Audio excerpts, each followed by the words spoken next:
300 unit बिजली free मिलेगी, ये सारी बातें मेरे से पहले वक्ताओं ने आपको बता दी। मैं तो आज मुख्य तौर पे तो सुभाष बेनीवाल जी का धन्यवाद करूंगा, जिन्होंने अपने इस बेटे को, एक गरीब किसान के बेटे को आशीर्वाद देने के लिए ये कार्यक्रम रखा और आप सबको हम विशेष तौर पर आमंत्रित किया। मैं तो साथियों, चुनाव का समय है, आपसे केवल इतनी अपील करूंगा, आखिरी चरण में ये चुनाव पहुंच चुका है और इस बात की बेहद खुशी है कि हम भारतीय जनता पार्टी के उस काल से बाहर निकल रहे हैं जिसे 10 साल से उस बीजेपी के काल ने हर परिवार को, हर वर्ग को निगलने का काम किया है। साथियों, आज इस बात की बेहद खुशी है कि बीजेपी जारी है और हरियाणा में कांग्रेस की सरकार वापस आ रही है। साथियों, और कांग्रेस की सरकार आएगी तो खुशहाली आएगी हरियाणा में, रोजगार मिलेंगे, गांव का विकास होगा, हल्के का विकास होगा। और जो शिक्षा के क्षेत्र में जो बीजेपी ने जो हरियाणा का जो भट्टा बिठाने का काम किया है, 5100 स्कूल बंद कर दिए बीजेपी ने, 5100 स्कूल। एक गरीब ऐसी समाज के लिए, गरीबों के लिए इससे बड़ी परेशानी क्या होगी कि जो अपने बच्चे को पढ़ाने के सपने देखता हो, रोजगार के सपने देखता हो और उसके हितों पे कुठाराघात कर दिया जाता हो। हरियाणा के 5100 स्कूलों को बंद कर दिया या मर्ज कर दिया गया, क्योंकि बीजेपी चाहती है गरीब और गरीब हो जाए, मजदूर केवल मजदूरी करे। और साथियों, गांव-गांव जाके बताओ, ये वही बीजेपी है जिसने 75 साल में पहली बार बाबा साहब के संविधान के साथ छेड़खानी करने का काम किया है।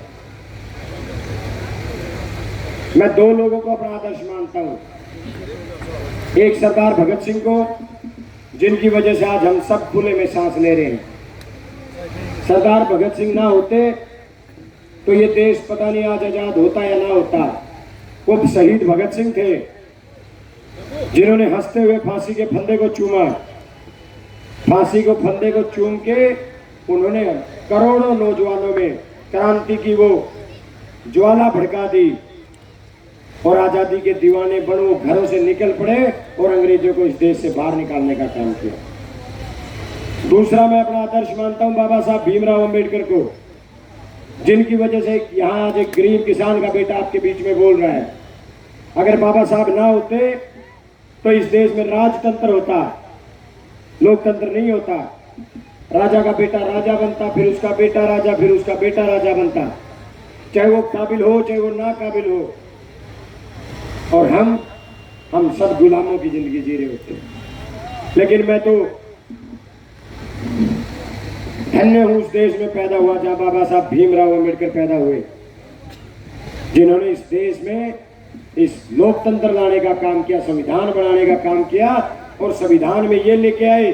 आज एक गरीब किसान का बेटा जो आपके बीच में बोल रहा है, वो कांग्रेस जैसी बड़ी राष्ट्रीय पार्टी की टिकट पर चुनाव लड़ रहा है, ये केवल और केवल बाबा साहब की देन है, ये केवल और केवल उस संविधान की देन है।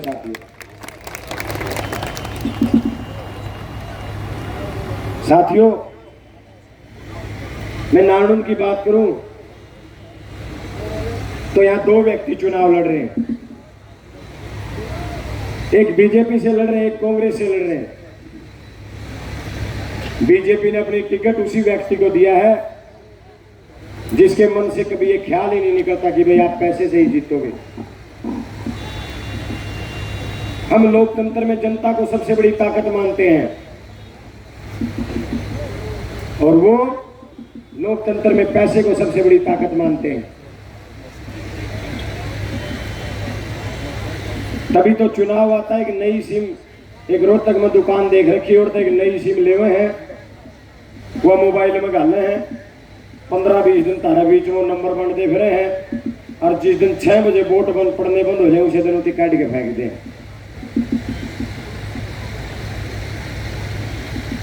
और बीजेपी ने भी उसी धनाढ्य व्यक्ति को टिकट दिया, क्योंकि बीजेपी में धनाढ्य लोगों का बोलबाला है, अडानी अंबानी जैसे लोगों का बोलबाला है। और कांग्रेस ने कांग्रेस ने कैसे आपके इस भाई को टिकट दिया जो बिल्कुल एक छोटे से किसान परिवार से आता है, जिसका पहले राजनीति से कोई दूर दूर तक इस परिवार का कोई वास्ता ना हो। यहां से साफ पता चलता है कि कांग्रेस गरीब की हितैषी है, मजदूर की हितैषी है, किसान की हितैषी पार्टी है साथियों। चुनाव अंतिम चरण में पहुंच चुका है। मेरे बुजुर्ग बैठे हैं, ये किसान का बेटा आपसे एक छोटी सी अपील करना चाहता है। मेरी माताएं बहनें बैठी हैं। साथियों, जिस पार्टी के खिलाफ